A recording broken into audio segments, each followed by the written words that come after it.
And welcome to Catholics Coast to Coast. I'm Ace McKay, where we get a chance to really expand our faith thanks to the great podcast happening anytime, anywhere, whether you've got the EWTN app or you stream online, or if you find a show you like, subscribe wherever you like to stream podcasts, so then future episodes don't slide by without your knowledge. And of course, we like to spotlight some of those each and every week. So before we dive in, let's get into the Mass readings this weekend as we check in on your Word on the Word. St. Paul writes, "If the foot should say, 'Because I am not a hand, I am not a part of the body,' that doesn't make it any less part of the body."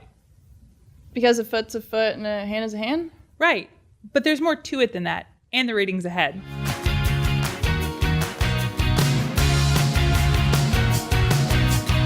Hi, I'm Veronica, and this is Melissa. Welcome to Word on the Word, where we reflect on a reading for Sunday's Mass and give you a challenge. This week we're talking about the second reading. It's from 1 Corinthians. "For just as the body is one and has many members, so it is with Christ." You know, as a kid, I always thought this was such a silly reading. If the whole body were an eye, where would be the hearing? If the whole body were an ear, where would be the sense of smell? It's kind of like saying, if everyone were doctors, where would be the postal workers? Yeah, it's a pretty weird comparison, but it's true. Just think about each of us. We all have different gifts that help the body of the church grow. That's true. Through the circumstances of our life, our gifts grow with us and shape us, and therefore help to shape the body of Christ. Sometimes in life I find myself worrying too much about whether my gifts are good enough to build up the body of Christ. But it's really important to remember that Christ meets each of us where we are.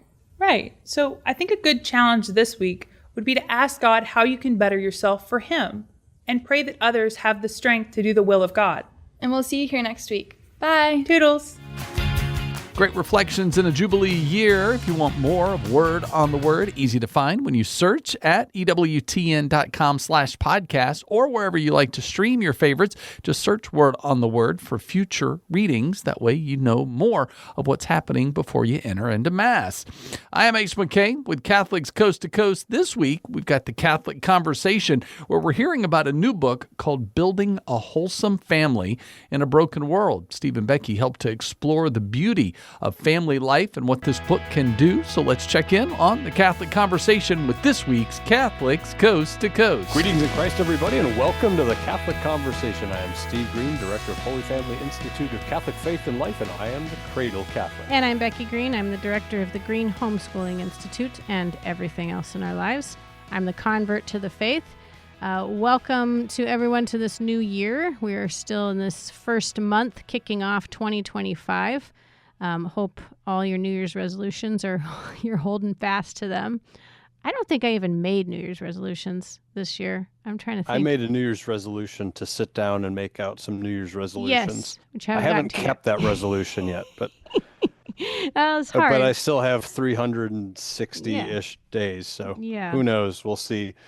So dear listener, I am coming to you from my parents' basement. I'm now living in my parents' basement, at least for the weekend. I'm out here in Fond du Lac, Wisconsin, my native place, because my grandmother, Veronica Pose, has passed away.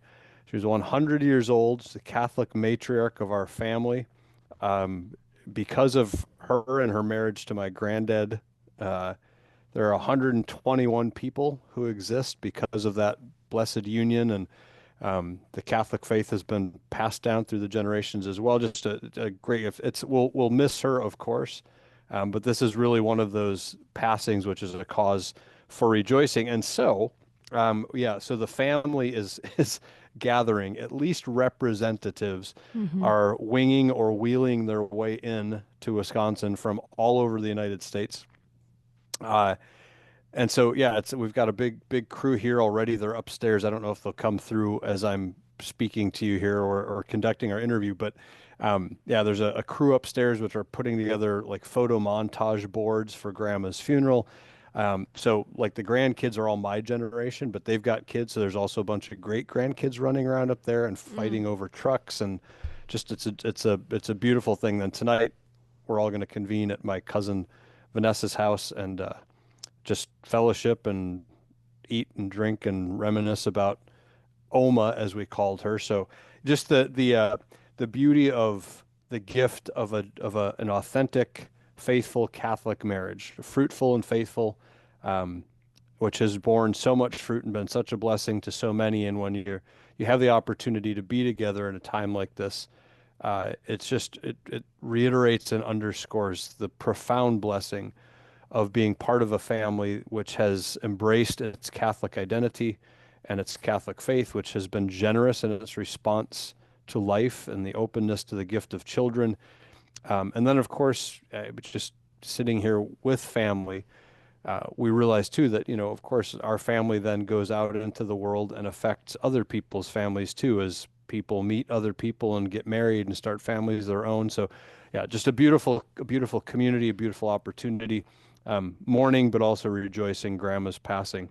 Yeah, she was just an amazing woman. You use that term. I would use that term, and it's just like, oh, it's kind of overused. It's bland. But remarkable. We're going to be talking today to Edward Habsburg, Archduke of Austria, about building a wholesome family in a broken world. And I think about the fact that one of the tips that he has in the book is about praying for your future spouse.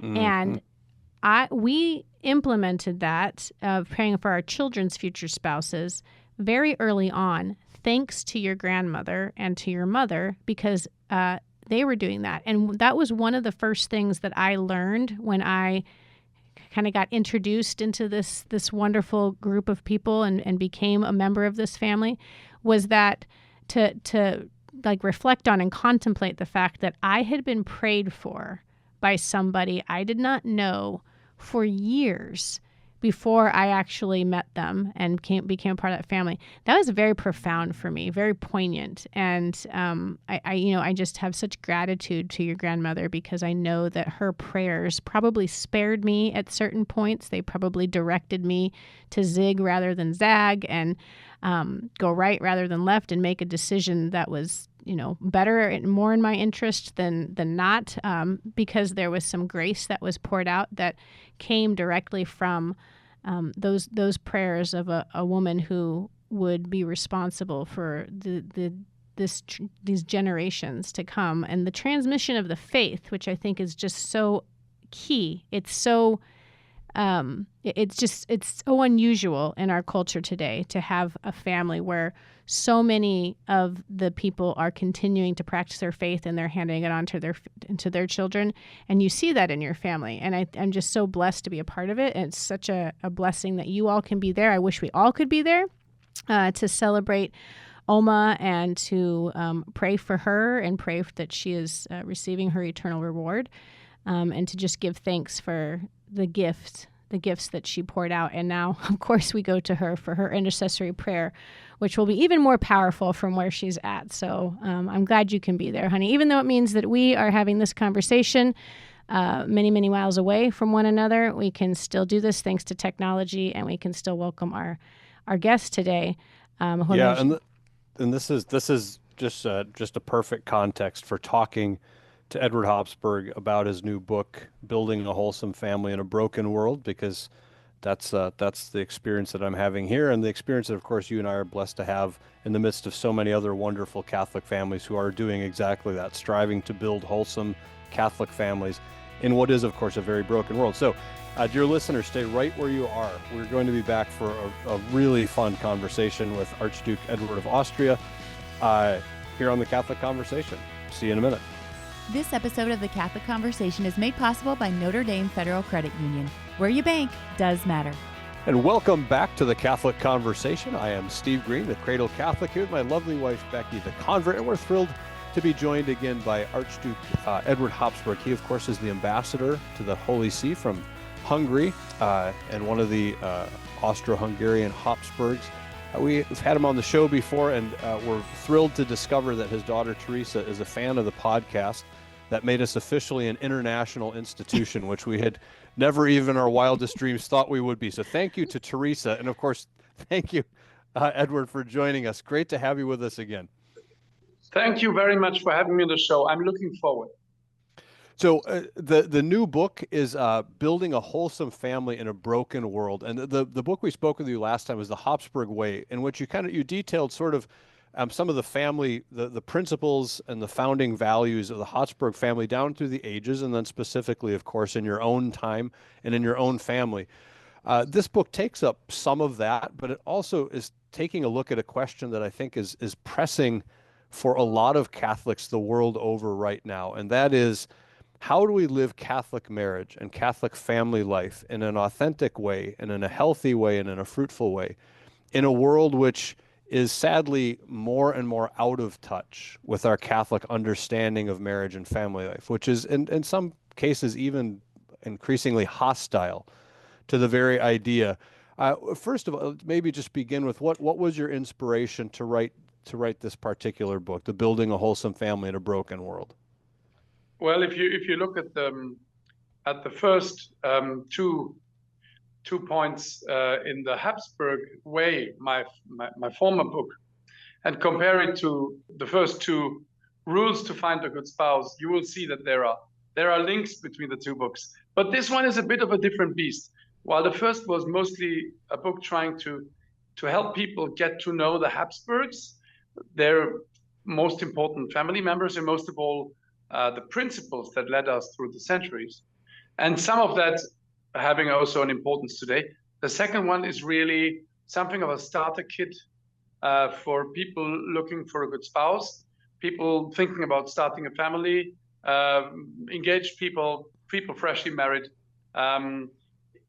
It's mostly my experiences in marriage, family, dating, and all of that. I'm a father of 6 children, and then, of course, it is sprinkled, so to say, with examples from the Habsburg history, because many of the things that we lived and that I suggest to people to live were also present in our family history, as the Habsburgs were probably the most family of families among the royal families in Europe. And they were also a very Catholic family. So I would say this is a book to give to people who are thinking about dating, marriage, are engaged in. And beautifully enough, just a few days ago, I had a Twitter interaction by direct message with a couple in New Zealand who are getting married in February. And they told me they're reading my book together as a preparation. So when I read that, I thought, okay, now I can die in peace. So that's the idea of building a wholesome family in a broken world. That was the original idea. And then, of course, I had a concrete event. I gave a talk on Blessed Emperor Karl in Dallas, and there were about 700 people there. And then two girls came up to me after the talk and said, how can we find a husband like Blessed Karl in this crazy world where you have the impression that it's absolutely impossible? And that sort of gave me the first push to say, okay, let's see what I can pass on from my own experience. Yeah, when I first saw the book and picked it up and started reading it, I thought exactly that this is a beautiful gift to, a high school graduate, for a graduation, because they're going to go off into the world and probably begin exploring courtship and their vocation. They should be praying about that. And just to have this nice handy, it's not thick, it's very readable, but just the way some of the advice and just the words of wisdom are presented, I think it makes it very digestible for the young people who are hungry. They're very, very hungry for the ideas of how to do this. I recently gave a talk, much smaller, at the local Newman Center, working with the Sisters for Life there. And I had probably 4 girls right after immediately come to me, and that was exactly the question, like, how do I do this? How do I do this waiting the right way for that right man? How do I prepare myself?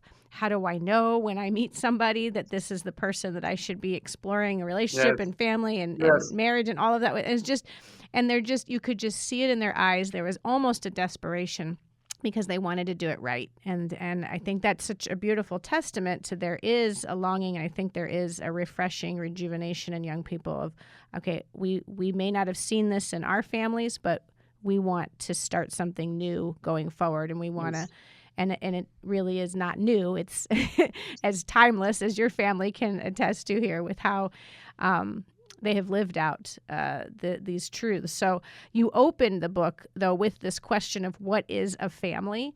And that doesn't seem like it should be hard to answer, honestly, but if, in today's culture, it's actually a very crucial question to ask, and you want to have the right answer. So I think that's a great place to just start, is let's just kind of drill down.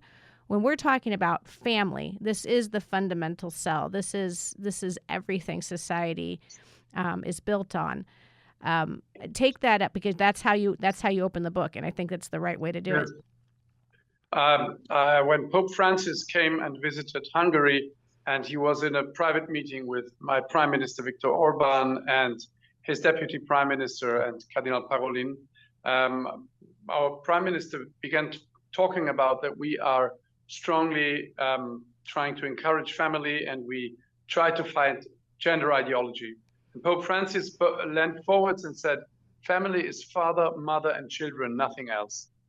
And I think this is something that we don't hear very often. I think that my book is going to be a bit more controversial than the first one. But what we have to understand is that we are, as Aristotle says, zoon politikon. We are made for community. And we live in a world where your computer, your phone, advertising, films, and everything tries to teach you the only thing in the world important is you and how you feel right now. And you don't need community. As an expression says, don't own anything you can't walk away from in 5 minutes. You can change whenever you want. You can be something different. You can be this today and that tomorrow. And, you know, as many people don't grow up in normal, healthy families, in wholesome families, they don't experience two parents who love each other all through their marriage. They don't experience many siblings. The joy of having many, many siblings, the greatest gift two spouses can give each other, can give to their children, and can give to society. They never experience that. So when your computer tells you it's you, and you alone that counts, you should get as much as you can. You should always follow every whim that you feel and everything. Then they will believe it because they never seen anything else. And I wanted to share a bit of our experience. Our experience is 6 children and now 1 grandchild. My experience is so far lifelong, incredibly happy marriage. But in order to have that, and I think that's what we all deep down really want, is to find the right spouse. And in order to do that, you have to start in the right way. And I just see all around me in the generation of my children, their friends, their school friends, many of the people they go out with, they all have it backwards. They start wrong and then never find their way back to a wholesome and normal relationship and to a wholesome and normal way to found a family. So again, that's why I'm writing this book. I'm trying to tell people this is how you should set out even before you start dating. Mm-hmm. This is the certain truths that you should confront yourself with, then go out there with a plan for your life. And that's why I think parents should begin telling their children these things. And yes, so that's more or less what I believe. Family is the basic building block of society and is what man and woman are really made for. Yeah, we're talking to Archduke Edward Habsburg, author of, sorry, I don't have the title in Building Wholesome Family in a Broken World. Building Wholesome Family in a Broken World, sorry.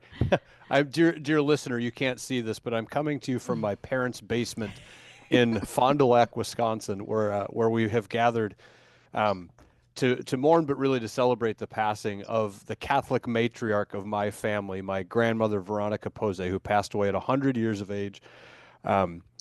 And so this book was, I just was delighted to be able to have this conversation in this particular moment in our own family history, where we're gathered to celebrate a woman whose profound Catholic faith, whose faithful marriage to my grandfather, whose generosity and openness to the gift of life. She and my grandfather had 6 children. There are 26 grandchildren. And now I believe we're pushing 80 great-grandchildren. My sister did the math. There's 121 souls that exist from the union of my grandparents. And this, of course, is exactly what Edward details in the book, just the beauty of this transmission of life and the celebration of Catholic marriage and family. And it one of the things, Edward, that just touched me about your book that was beautiful, and that's just beautiful being just, here in this context at this moment, is it creates a community if it's done well, and a community that has a natural affinity, a natural affection, a natural bond, a natural unity, which is just more precious than any other kind of community you can build artificially. You can go have a virtual community on Facebook or something, but we're convening as I'm sitting here. You can actually probably hear the stamping feet of little great grandkids running around up there together, and the grandkids who are all now grown and have their own families are gathering. Tonight we'll be at my cousin's house for a big gathering and share a meal together. There's something, and your word in your title is perfect, wholesome. And to contrast that with the culture, which is so lost and so broken and so isolated and so distant, I think is just a great gift. So I say all that simply to ask this question. You touch on this in the book, and it's something that Becky and I have talked a lot as we know our oldest is approaching college and our second is right behind him. And so they're now looking at beginning their lives and carrying forward with them, hopefully, what we've tried to instill in them in our family life. As you and your wife just reflect now that you have grown children, what are some of the things that you and your wife have learned from your children about this great mission of marriage and family life? We all learn from our children. Hopefully they learn from us, but I'm interested in your take on that specific question. What have you and your wife learned from your children on this topic? One of the first and most astounding discoveries for me when the children began dropping left, right, and center in our family was how incredibly unique and different they all are. I remember a moment, I see you nodding here. I remember a moment, you have your first child, the whole world changes. It's like being run over by a bus. Yep. Everything's different. You try to grasp and to grapple with it. And then so after a few months, you slowly are getting the drift and you know how to handle that. And then when the second baby arrives, you think, I know child, I know baby. I've done this before. And literally when our second daughter arrived and she was out of my wife 5 minutes less. And they gave her to me to look after my wife. And I walked up and down with her in my hand, looking into her face and telling her a little story about 3 little mice that lived in a forest. It was 2 o'clock in the morning. It was absolutely wonderful. And her elder sister yelled or laughed or whatever. My second daughter, Teresa, looked at me with a very taxing look. It was this, are you even up to what you're doing? It was, and it's so incredible because I then discovered a video when she was like 2 years old, where you see the same expression. And then later, now when you meet her now, she has this, she can do that still, that expression. And you see, it is something totally different. So what you learn is the incredible beauty of the diversity of human character. And you learn that one size fits all education doesn't always work. I mean, certain principles are the same, but you have to encourage some things in children that you have to totally forbid in other children. They are so different, and it's so humbling to learn. That was one of the strongest lessons that I learned from the beginning. And the other thing that you learn very early is they desperately need your presence. They need the presence of father and mother. Children are entitled to their father and their mother and the presence of their father and their mother. That's why I strongly discourage giving children away too early, and letting other people looking after your children when they're very small. Because I'm watching now with my daughter Teresa and her daughter, she gives her a lot of time. She's at home. She's always talking with her. She's spending hours with her. This is a happy, balanced, loved child. And those two things those two experiences, if you give them time, if you look after them, if you spend time with them, and how incredibly different they are, I think that was the strongest two things that I learned at the beginning of my marriage. I cannot agree more. That is, the reality that each of these individual, unique, unrepeatable beings teaches you something about yourself that maybe you didn't know. You can go 25, 30 years of being you, and then suddenly this new human being is introduced into your world, and you're like, I didn't know this about myself. I didn't know this about the world. I didn't know this.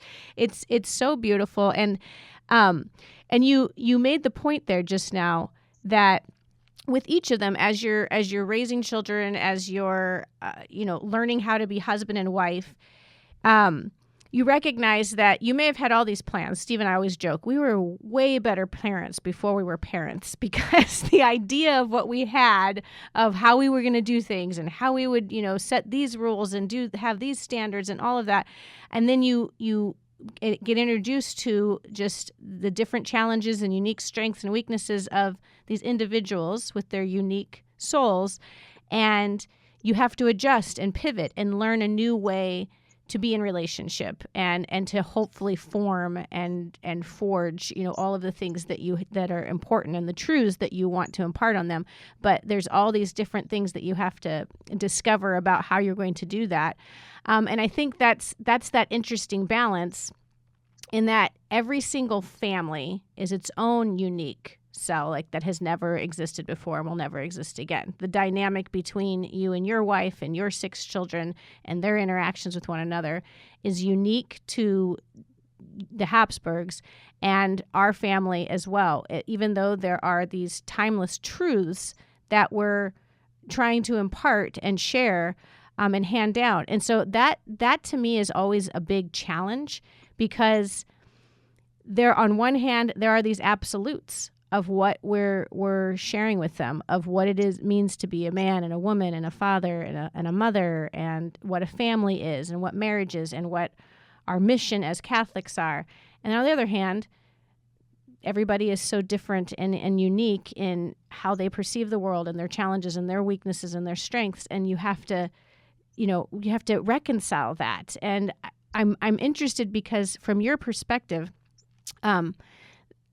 we often talk about how there's like a social script that has been lost on our culture on how to do marriage, how to do family, courtship, all of that. It's constantly being reinvented, and it should be handed down from parents to children, and it should be reinforced in the community in which you live. And so the other people outside your family all abide by it and understand it, and it's just part of the fabric of who they are. And yet it's not. And from one generation to the next, it can be lost. But in the Habsburgs, this has sort of been transmitted over the centuries. Can you speak to that? It's almost as if it's part of your genetic code or part of the soul of the family line or something. But that's something I think we all want. We look at our family, and I think I want the traditions that have been started by, have been handed off by Steve's grandparents and passed on to the next generation, We want to see that possibility of it being handed on generations to come, which we won't even see. What is the secret? What is the spirit there that we can all kind of learn from? I would say we're living in a society that teaches us a deep mistrust against tradition, a deep mistrust against the way things have been done for the last centuries, a deep, deep mistrust. There is like 2 big divides nowadays. One of them is before internet, and the other one is somewhere in the 60s. And everything that was before that is considered Stone Age and absolutely despicable, nothing to do with human beings, which is an unthinkable arrogance of our generation. And the things that we try to live in our family that I suggest in my book are realities, human realities that were realities for the last several thousand years, if not 10,000s of years. Mm-hmm. Whom would you rather trust? with decisions that will shape your life. The latest fad from the media or handed down truths.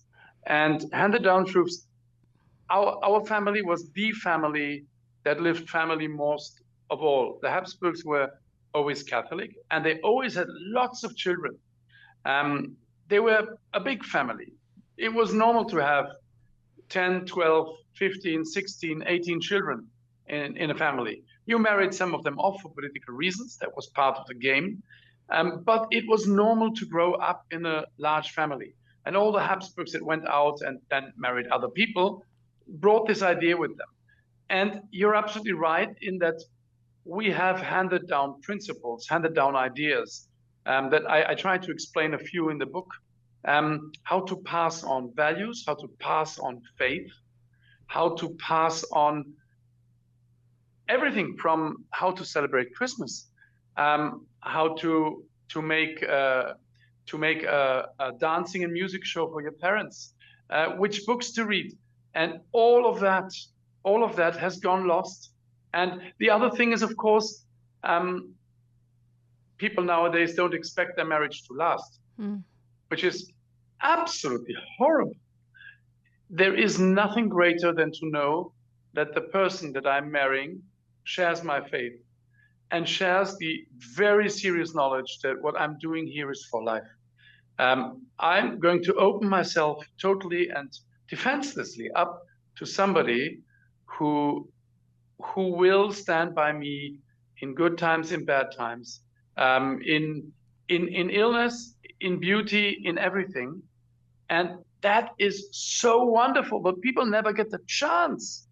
By the time they get in a marriage, they've already turned so cynical about male-female relationships that they don't even have the energy. Yeah. And they don't have the principles, the faith and everything. So I'm very strongly encouraging people to start differently, to approach the whole project of a lifelong happy marriage from the early dating times on, and then to go into marriage. As you're totally right, Becky, when you say that, as Mike Tyson once said, all your plans go out of the window when your enemy punches you in the face for the first time.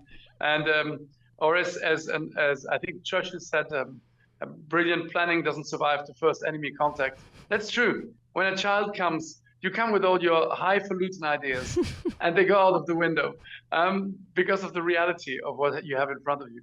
But it really pays to think. And what I'm also trying to encourage in my book is that men and women that are beginning to think about a serious relationship leading towards marriage should have these conversations very early on. Building a Wholesome Family in a Broken World, a great book to add to your reading list for 2025. Thanks to the Catholic Conversation for opening those pages this week. If you want to know more of that conversation or future or previous episodes, just go to EWTN.com/podcast or stream anywhere you like to. Just look for Catholic Conversation. I am Ace McKay. When Catholics Coast to Coast returns, honest to God, talking about being dedicated to providing a practical tip and inspirational stories, especially when it comes to insightful reflections on how we can pass our faith on to others. We're going to answer the call of evangelism with Honest to God next on this week's Catholics Coast to Coast. If it's central to the faith, you can find it on EWTN Podcast Central, featuring the best of EWTN radio, as well as faith-filled podcasts from our friends and affiliates across the nation, all in one place, all free. The destination for great Catholic audio programming is EWTN Podcast Central. It's like podcast heaven. Visit EWTN.com/radio/podcasts today. All right, ladies and gentlemen, thanks for watching. Thanks for listening. This is Honest to God, a production of The Quest, Atlanta's Catholic Radio. And I am super pumped to be here today. It is a party. We have got Hannah, we've got Michael, we've got Leo. You guys are pros. Leo's not a pro. It's his first day on here. We got producer Julian in the house today. That's me spicing it up a little bit. Yeah, it's like my first time here today. I like the color on that shirt. I've had a lot of compliments on this shirt, and I don't even know why. I never thought that orange was my color, but rocking the fall. There's no way that's actually orange. It's one of those colors that looks like a color, but yeah, one of those. But with our cameras, I'm pretty sure it looks orange. Yeah, I don't think it's. No, salmon. I know it's not salmon. I was pretending like I was one of those people who would correct you and be like, "It's not." Yeah, but it's a great tool for evangelization, because when somebody compliments me, I can say, "Oh, well, thank you," but I really get all my good looks from the Holy Spirit. Did you go to the Harvard School for Segways? No, I went to Yale. Remember? Oh, that's right. Yeah, we have this debate. Segways too. Yeah, we have this really debate good about Segways. who has the better Segways, and we agreed that it's obviously Duke University. I love a good Duke University segue. Speaking of which, I got nothing. Sorry, I was trying to come up with a good segue. But we should have prepped that. We got fun facts coming up. But first, we're gonna pray. Would either of you guys mind leading us in prayer? It'd be super cool if you would. I've heard that Michael does really good prayers. Do it, Michael. All right, yeah, I got it. Awesome. All right, sign yourselves, Father, Son, Holy Spirit. Come, Holy Spirit, help us to be true in our answers and have good conversation. And through this episode, help us to reach other people so that they can share our stories with people in their lives and grow closer to Jesus. Let's pray a Hail Mary. Hail Mary, full of grace, the Lord is with thee. Blessed art thou amongst women, and blessed is the fruit of thy womb, Jesus. Holy Mary, Mother of God, pray for us sinners now and at the hour of our death. Amen. Let's hang out. Let's bro out a little bit. And we always say, yeah, we have them over for dinner. We do all kinds of stuff. And I'm trying to counter evangelize the entire time, right? But yeah, I think that distinction of, do you care about me as a person? Do you have a connection with me? Why would I care what you have to say, random guy? And I want to talk about that a little bit, because it's a lot harder the deeper the connection is, especially if they don't agree with you on fundamental things, right? Especially if they don't agree with you on the faith. We were talking last episode with Father Daniel Brandenburg, or a previous episode, and we kept coming back to this idea of maybe this wasn't with Father. Anyway, the point is, right, that if you can't see the other person for who they are, it was him with the politics stuff, right? Then they don't have any reason to respect you. I can still respect you as a human being. I can still see you as being made in the image and likeness of God and all of that. But your opinion isn't going to matter to me the same way that it's going to be somebody that I really care about. And it's a lot braver and a lot harder to make those connections with people who are family members and close friends and things like that. Does anybody have any side, and it can even be your own story, of successful evangelization? Like somebody that either brought you into the faith, or that you brought into the faith, or a friend brought into the faith? I love hearing those kind of stories. I'd love to talk about stories that have worked. I have. Well, so one of the main reasons why I'm Catholic is because of one of my Baptist friends. Mm-hmm. So growing up, my family did their best, but we probably went to mass maybe once a month or so. Sure. I did not really know my theology. I went to Catholic high school, and that's where I kind of learned. I remember being they might call on me to lead the prayer at the beginning of class. I need to learn what a Hail Mary is, right. That kind of thing. But you weren't Catholic. You weren't Catholic? We were Catholic. Okay, but right, sorry, nominally so. But I grew up going to this Christian camp in a different state. This was back in the day where she lived in Alabama, I lived in Florida. This is long distance phone calls, so we wrote letters and stuff back and forth. But when we got old enough and we had cell phones, she would text me almost every morning, "Hey, have you prayed today?" Mm-hmm. And because of her, in order to that accountability that Michael's talking about, because of her, I was somebody cares enough about me to ask me every single day. It's 9 a.m. Have I prayed yet today? Right. And there's more to the story with that, but because that was probably the biggest chunk at the beginning of that's super cool. Yeah, of somebody reaching out and caring about me enough to do that. I love that. Yeah. So y'all should it'll make a difference. Yeah. Do that to your buddy. I might do that. Yeah. I think this whole episode should just be focused on how we're what is Michael's his name? buddy, What's his Kevin. address? Let's go. Give us his phone number. We'll put it in the show notes. Everybody call him. Ask him if he's prayed today. That's a great idea. Yeah. No. Any other stories like that? I dig it. I think it's a good way to kick off. I would say Kathleen, for example. She's the one who got me to start going to Life Teen. Kathleen, who I know? Yeah. Oh, cool. She's the one. We met at Student Mill Conference 2 years ago, and she just kept bugging. She kept bugging. She was the one who was bugging me about it. She was like, "Michael, come to Life Teen, come to Life Teen." I was like, "Okay, fine." So I did. Met all my best friends there. Awesome. And it's it's probably the best thing I've ever done. You know, like, Yeah. it's, yeah. I think we confuse a lot of times evangelization with indoctrination, and they're very different things, right? I tell the kids that I work with a lot, I'll say, like, everything's trying to indoctrinate you all the time. And yeah, you're in my theology class. I'm literally trying to convince you of a doctrine, right? I'm not trying to brainwash you. There's a difference. But I do want you bought in. But I think evangelization is a different thing, right? Evangelization is sort of an invitation more so than a lesson. Does that make sense? Or I don't know. I'm trying to like clamp it down. Because you might have a good definition for evangelization. Being a witness. Yeah. What's that? Being a witness to the faith. Okay. I like that. No, I think like like that a lot. loving somebody enough to try to show them why they should care about Jesus Christ, as Right. opposed to batting them over the head with a history book as to who he was. Yes. Yeah. Yeah. Something that comes up all the time on the show is Jesus Christ didn't come to convince our minds, right? And it's great. That's a great thing about being Catholic. We got really good arguments. We can argue the faith all day long. That awesome argument you think you have against the church, some monk 1,200 years ago, like, already shot that down easy. It's like kid stuff, right? But Christ isn't here for our minds. Christ is here for our hearts. And I like that. I like the idea of it's sort of like loving somebody enough. All right, so that's good. Do you have any friend stories, Leo, or you, or anything about it being evangelized? Yeah, I would say there's a really memorable moment. I went to a year-long missionary up in missionary year up in Massachusetts, and I remember a particular moment where it was like I recently got there. I didn't really know what was going on, and one of the girls, Jessica, she was like part of the directing team, and she like took time out to like talk to me, and she like, I don't know, I had a profound sense that she like saw me. What does that mean? Saw basically means like I think that you're important and I want to give my time to you because you know you're loved and cool. I want to see you, you know. And so I really felt like that moment,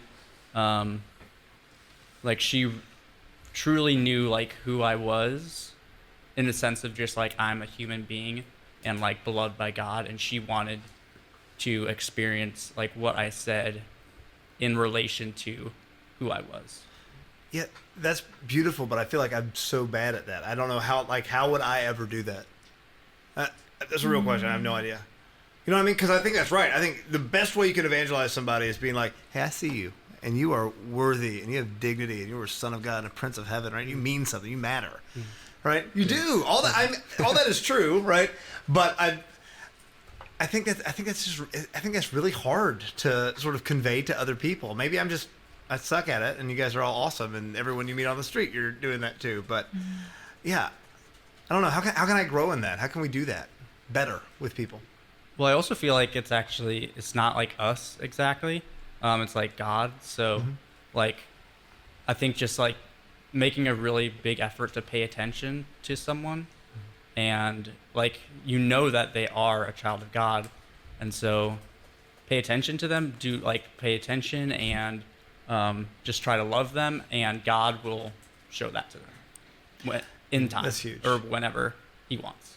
Yeah, not because at the end of the day, none of us are ever going to convert anybody. Yeah. The Holy Spirit is. Yeah. And he can use us as an instrument, but we just get to be an instrument. And I know that there was probably many times before that someone did the same thing for me, paid attention to me, and it never clicked. But that time it did. That's cool. And you don't think that was anything she did in particular? You think that was God working through her in that moment? Yes, sir. That's cool. I always start with a compliment of something that you can tell is very important to them. And it could even be something as small as like an outfit. And one of the people, or a specific class of people that I like to evangelize to the most is atheists, because they are oftentimes very hurt, especially from bad evangelization that has happened. And I actually think we could get a lot into bad evangelization in the second half, and kind of how do people get evangelization wrong, and how can we combat that? How can we recognize that, yeah, there's a lot of Christians out there that do love Jesus, but just don't know how to proclaim it. And they do it in such a almost toxic way that creates injuries that pushes people away from who God is supposed to be. Yeah, I definitely want to get into bad evangelization here in a minute. We've got a few minutes left before break, and this is kind of on the topic of bad evangelization. Why are Catholics so bad at evangelizing? Because we tend to be, right? As a whole, as a church, not as individuals, right? And I think about this historically a lot, how, we evangelize the whole world, man. Big shout out to all of our Spanish and Portuguese listeners. Thanks for that, guys. Way to go. You're welcome multiple continents for the millions of Catholics you now have on you. Thanks to the Portuguese and the Spanish. But it does seem like we've given a lot of ground in regards to evangelization to the Protestants, to the evangelicals in recent decades. And I don't know why. I don't know if anybody has any thoughts on that. Part of the reason is the evangelicals kind of conquered America. Yeah. And the Puritans and those who were not Catholic took over this country in a very, very strong way and brought in a lot of almost counter-Catholic teaching. And I feel like it's global too. Maybe it's because they've got this base in America. But like my wife went on a mission trip in college where they were literally going through Central America to different houses, talking to people. And a big part of what they were doing is they were handing out these signs that people could put on their doors that said, "I'm Catholic. Please don't come here trying to convert me to whatever." Wow. It was just wild. Wow, that is wild. Yeah. I mean, if you kind of look at maps, and I don't want to go too far off topic, but you can look at how especially the English Empire went through and conquered after, King Henry VIII. And so that would then spread into this anti-Catholic, which then would take evangelization the wrong direction because it's not rooted in the Eucharist. It's not rooted in faith. So the question of why are Catholics so bad, I think it's just because of our culture around us has created a really sour way to evangelize. Man, this is a depressing way to end the first segment. Well, no, but how are we going to save it? Hey, exactly. We got to get on. Stay tuned. Yeah. Any closing thoughts, guys, before we go to break here in a second? In 10 seconds. All right, awesome. We're going to be right back. We're going to talk about bad evangelization. Then we're going to talk about good evangelization. Second half is going to end on a high note. Oh, absolutely. We will be right back, ladies and gentlemen. Thanks for watching. Thanks for listening. This is Honest to God, a production of Atlanta's Catholic Radio. More of Honest to God is coming up on AM 1160 The Quest. Let's see, I have Netflix, Hulu, Disney Plus, and Paramount Plus, Spotify, and Apple Music. Is that all? Oh, and HBO Max. There's nothing wrong with having streaming service subscriptions, but is it helping to bring you and others closer to Christ? Consider making the cost of one of those services to be your monthly donation to the Quest. We're totally listener supported. We rely on donations from people like you. And SiriusXM, too. Please, prayerfully consider making a monthly donation to support AM 1160 The Quest. And now back to Honest to God. What's on your mind? A show for young adults by young adults on AM 1160 The Quest.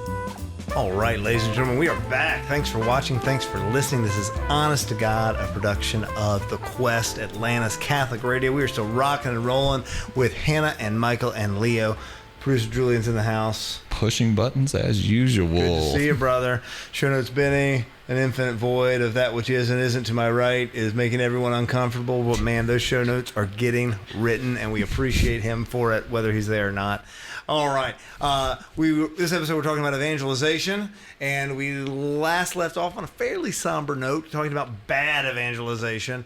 And I want to pick up with it. I want to start with Hannah because of something you mentioned that was pretty awful while we were on break. Yeah, so I've been a witness to bad evangelization, as I think most of us have. I graduated from Auburn University years ago, and I'm still pretty sure this guy is there today.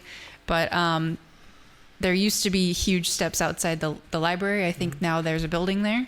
But he would always come to the steps of the library and just preach hellfire upon us. He'd say, "You're all going to hell, and Jesus will come, and he will take you away." And I don't even know, but he would preach for hours.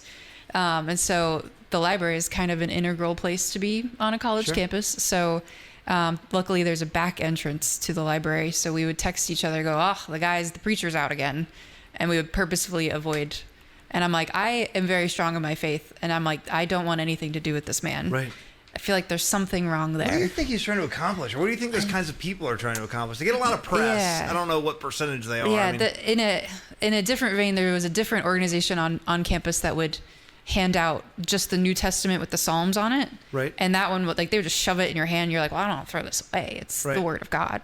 And to me, that was a little bit nicer because it's like, here, you can kind of read for yourself. But his, like, this is fact. I don't even know you, are going to hell for things you've done that I don't even know what you've done. Right. It's just very impersonal and just angry. And if you read the Bible cover to cover, God is love. Right. He's not loving. He is love. Like he is joy. It's kind of the opposite message of, in my opinion, what's preached then. Don't do that. Yeah. For sure. I mean, I always draw the juxtaposition with that, and I've done a lot of stuff outside of abortion clinics before, right? 90% of the time, 100% of the time I've done it. Sometimes been with groups that were doing sidewalk ministry kind of things, but it was just praying a rosary, just being quiet and praying a rosary, right? And sometimes you would see the people who are out there yelling the most vile, awful things. And I never understood, like, even the logic behind this, right? No attempt to meet these people where they're at. It's like they just don't understand how human nature works at all. Like, it makes me embarrassed to be out here with you and to be associated with you in any way. And I almost want to have a sign that be like, I'm not that guy. Like, I have nothing to do with him. I love you very much. And I hope you don't have an abortion. And yeah, you're great. And if you need a hug, I'm here. Yep. Yeah. What about you? Either of you guys got bad evangelization stories? Well, I totally agree with you guys. Like, when people force it onto you, that's just not the way to do it. Right. People don't respond to that, and Jesus definitely didn't do that. I don't think it's a single time. I could be wrong, but yeah, you just be an example for other people.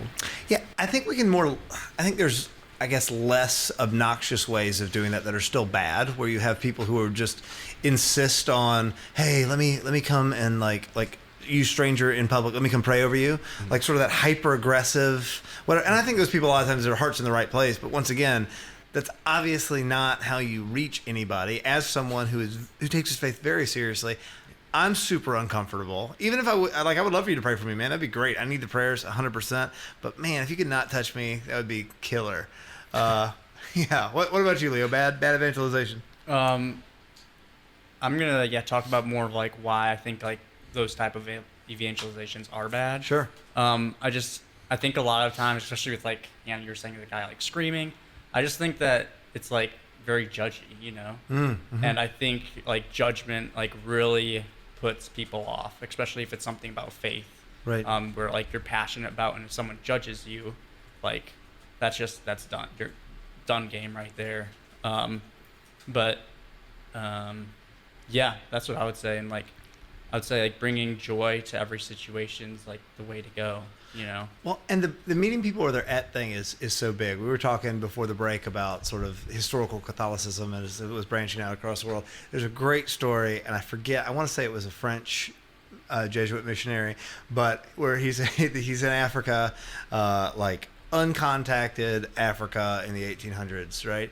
And he finally, after talking and building this great relationship with this sort of village chief, the guy says, all right, I'm ready. I want to get baptized. He's like, this is perfect, right? And he baptizes the guy. And almost the next word out of this chief's mouth is, I want all of my wives to be baptized too. And he's got all these wives. And the Jesuit, in his sort of prudence, did not say, dude, you can't have like 13 wives. That's not okay. We don't do that. He said, great. I would love to baptize your wives. Yeah. And the whole point was like, later on, like, we're going to work this out. But he wasn't going to say that right then because he's got this connection with this guy.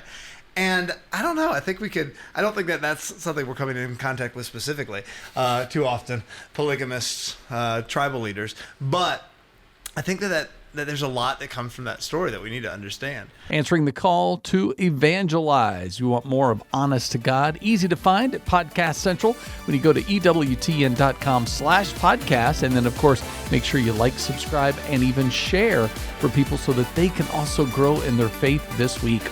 I'm Ace McKay. I'm heading out. Enjoy the rest of your weekend. Hope you stay warm wherever you are and enjoy the great, amazing Jubilee year that we are in. I'll see you again next week. And remember to let God define who you are. We'll do it again with Catholics Coast to Coast.